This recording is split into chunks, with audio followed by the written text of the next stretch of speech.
We are democratic. We uphold common humanity. So, and democracy really doesn't go in for tribe or religion or gender. It's the individual. One man, one vote. And if we want power, we want to present a person who would be convincing to the generality of the electorate. Can this man we are presenting help solve problems for the community at large, so the benefit spreads across the board for all? We look at that this way. If we tell the truth to ourselves, we may see that the way we've been brushed by our opponents from way back. Oh, you are a tribal party. Oh, these days we are including even religion. You do that, and it comes from our mouths, then I tell you, we are perpetuating sometimes bitter solutions, but they were genuine solutions. The soldiers under Champong came to remove us. And I was put in Sh0ck prison. I stayed there for 1 year, 3 months, not being accused. I'm telling you, so the youth, when you complain these days, you must know it happened before, long before you were born. You must help yourselves. You are the majority now. I'm having to tell you, we lost power 79 as we learned from Professor Sh0ck.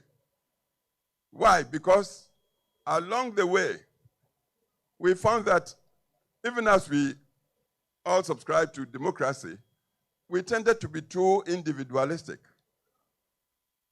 Egos were so big. Everybody would go and look into his mirror and think that is perhaps superior or better than the next man. You see, a party must be united. We must be reconciled. But if we go in with swollen egos,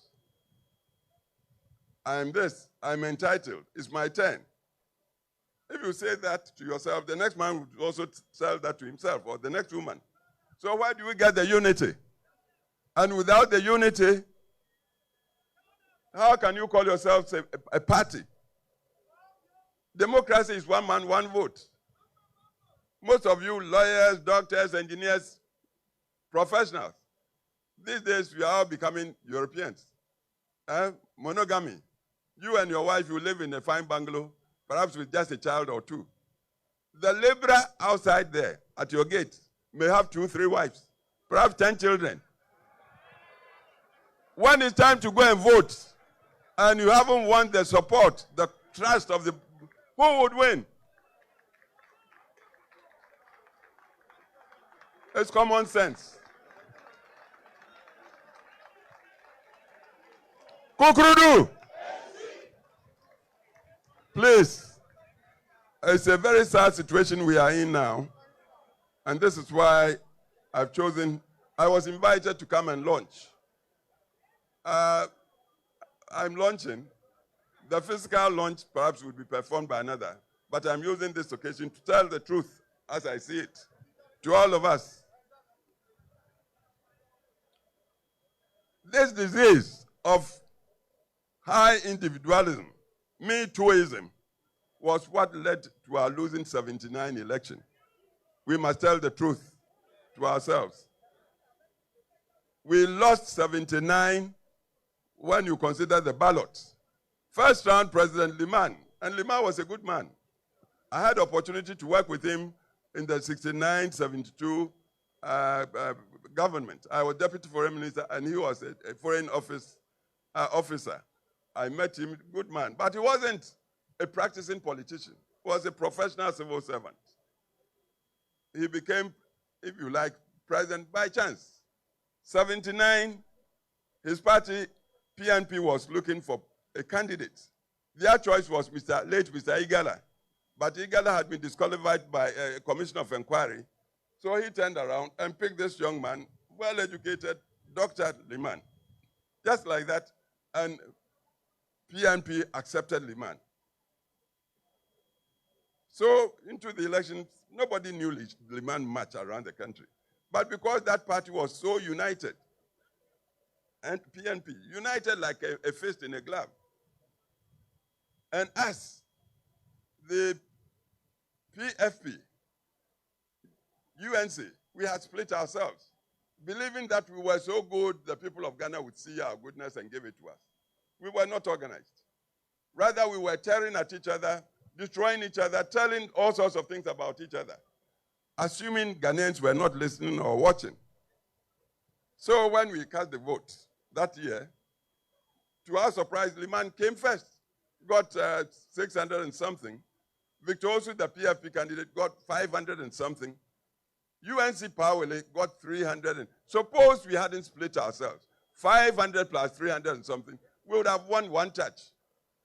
But once Liman got the lead into the second round, again, the way we hate ourselves. Before we knew, most of our people in UNC had gone to support Liman, even against our candidate, Victor Osu. That's how we lost it. I tell you, because we did that, we disappointed our country, Ghana, so much. That was how, may he rest in peace, Rawlings managed to succeed with the attempted coup and came to sit on Ghana for 19 long years, traumatizing the country. So sometimes when people are blaming, quietly I blame our tradition, our party. I'm not so much the tradition as the personalities in our party. We tend to be too self-centered.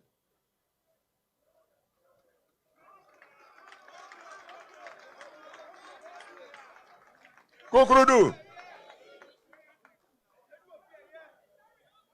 I've told you, Buzia was a very lone member of the then parliament in the 1950s.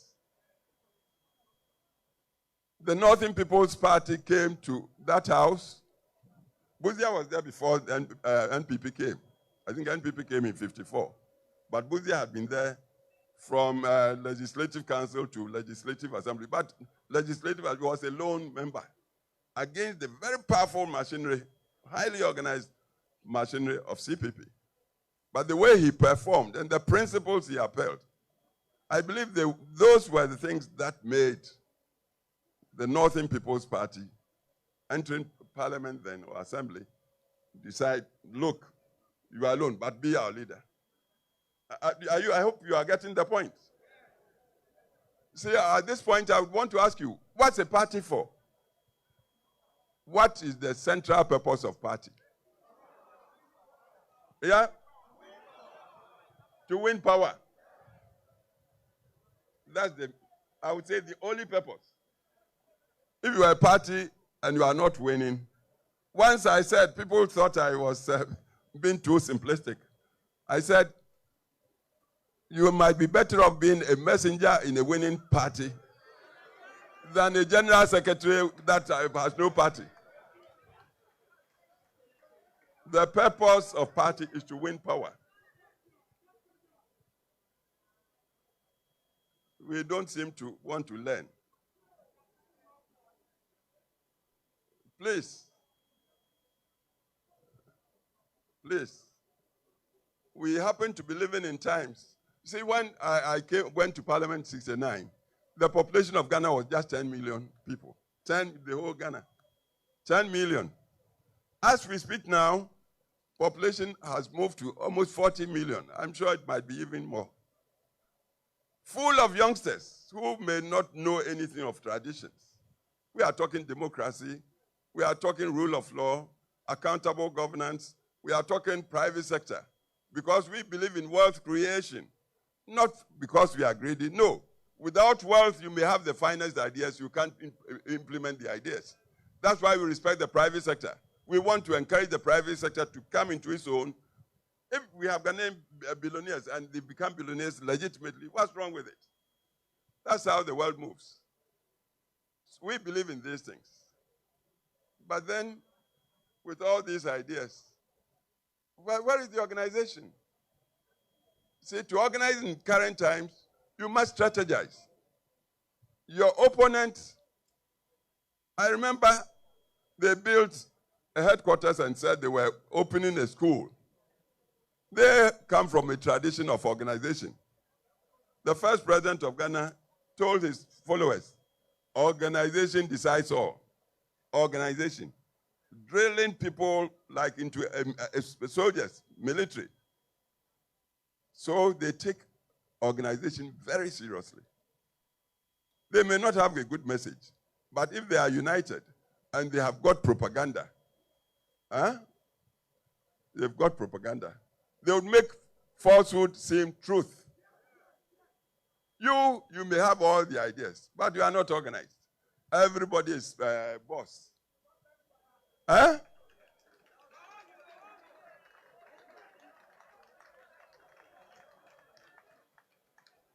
All the good things we've done in the service of our country, we are not even able to tell people, advocate and propagate and espouse. We did this and this, and because, not to boast, but these days, because of the pressures of life, people don't have long attention span. So if you are not making your points, digital times, sharp for people to get their imagination, they take you don't have a message. A party like ours, we don't have, seriously, central think tank. A think tank should work so objectively that even hard truths would be told to itself. It might not be palatable, but if the truth, know it. Because it's only when you know it you can begin to solve the problem. We don't have, with all our intelligence and high qualifications, we seem to be afraid of critical analysis. We don't want to face the real truth. You see, the other thing with us, we may be brothers or friends, but I get the feeling that you've taken me for a ride. You've cheated me. I tell you, next time around you call me, I may not come. This is another thing we must admit. We are democratic. We uphold common humanity. So, and democracy really doesn't go in for tribe or religion or gender. It's the individual. One man, one vote. And if we want power, we want to present a person who would be convincing to the generality of the electorate. Can this man we are presenting help solve problems for the community at large, so the benefit spreads across the board for all? We look at that this way. If we tell the truth to ourselves, we may see that the way we've been brushed by our opponents from way back, oh, you are a tribal party. Oh, these days we are including even religion. You do that, and it comes from our mouths, then I tell you, we are perpetuating.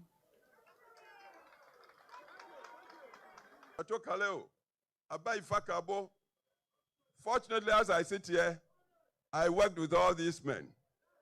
I was in my 20s when I joined them. The only one I didn't have the benefit, privilege to work with was J.B. Dankwa himself. Because I came back to Ghana as a young lawyer, 1965, January. The very next month, February 65, Dr. Dankwa died in prison, detention prison. Prison detention in Sawam, apparently died on the floor. He hadn't been accused. He hadn't been found guilty. But the man persisted till his dying breath that it was humanity he would support. That's why he talked democracy. He's a martyr. He died a martyr. Buzia continued in that. I worked with Buzia because when PP came to power, 69, I was 30 years old. These days, young people, I see so many of you here. You complain, oh, the youth, this party doesn't give youth. No, you must strike out, go in and contest. You don't expect anybody to give you anything on a silver platter. I was 30, I contested to come to parliament. My constituency gave it to me. And when I came to parliament, Professor Buzia, the teacher that he was, perhaps he saw something in this little boy. He said, you, be the deputy foreign minister of Ghana at the age of 30. I'm addressing you, the youth, because we are talking about your future in this thing. 2 years, 3 months of what I believe was a very good government, because it inherited so many problems. And the government was trying to find solutions.